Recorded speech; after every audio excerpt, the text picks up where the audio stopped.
bakunzi bacu bakunzi b'uruga BF mu nkundi ndabaramutse ngenda bahikaze mu kiganiro cyacu cy'uno munsi kenekezo rya 2028 ukwezi n'ukwa kane. Abantu benshi hari amakuru babashije kudusaba y'abarundi basanzwe bari kurondera ubuzima mu gihugu ca Kenya, aho babonetse benshi bakomeretse bakubiswe bikomeye ariko bataramenya icyashoboye gukomeretsa cyangwa cyatumye abo ba Kenya bagirira nabi abo barundi bari kurondera y'ubuzima. Ariko byose twe bateguriye imvo n'imvano y'ingene byageze mu kino kiganiro. Rero murabizi simba ndumwe bafite umusesanguzi kugira ngo adufashe tumenye imvo n'imvano y'icyateye ivyo bintu. Rero mu nkundire ndamuramutse nongenda muri kaze mu kino kiganiro. Bwana umusesanguzi ndakora mu kijindira guhana ikaze mu kino kiganiro cyacu cy'uno munsi. Urakoze cyane bwana journaliste, reka nanje ndakuramutse ndakwipfuriza kuguma ugira ibihe byiza. Merci beaucoup. Reka ndamutse n'abadukurikiranye ndetse n'abahe ndikaze muri kino kiganiro cacu. Ego.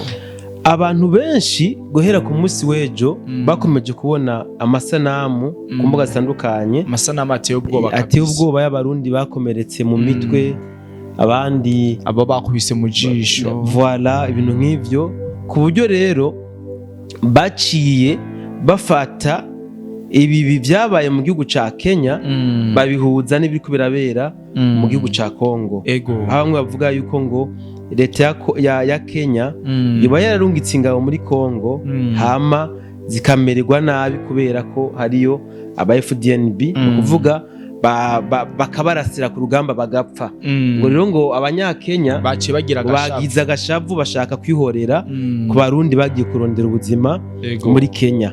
Abandi bavuga ibintu byinshi bitandukanye kubwa bijya bintu. Nizere yuko abakunzi y'urubuga rwacu BInfo badutumye kutohoza neza iyo nkuru tibashikirize mu buryo bwiramvuye.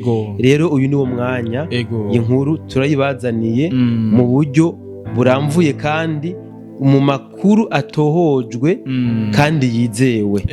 Reka tubasabe duhurire ku rubuga rwacu rushasha BInfo Plus.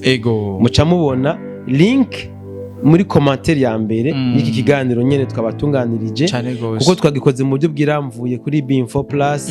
Tubasabe rero ntimutebagane muce muza kuri rujya rubuga hama mukore na sabone, bakore na sabone kugira ngo ntibazogume barinda guca kuri BInfo mu kuja kuri BInfo Plus. Kore sabone kandi turazi ko mudukunda munabisangize n'abagenzi banyu kugira ngo dukomeze kugira umuryango wagutse kabisa. Nko muvyumvise ikiraro kiringaho muri commentaire ya mbere urayifyonda ko uhita winjira mu rubuga BInfo Plus ucukora subscribe kugira ngo uzokwamuronka amakuru utarinze guca kuri BInfo nkuko umusesanguzi yivuze. Rero mubandanye mudukurikirane kuri BInfo Plus kubera ko niho tugiye dugucisha ibikorwa byacu vya misi yose nkuko twari dusanzwe tubikora kuri BInfo. Renda gutumira ukore subscribe hama ubandanye udukurikirana uronke vya bintu byose wifuza. Twabashimira cyane ku kigoro ndetse no ku rukundo mukomeza kutwereka.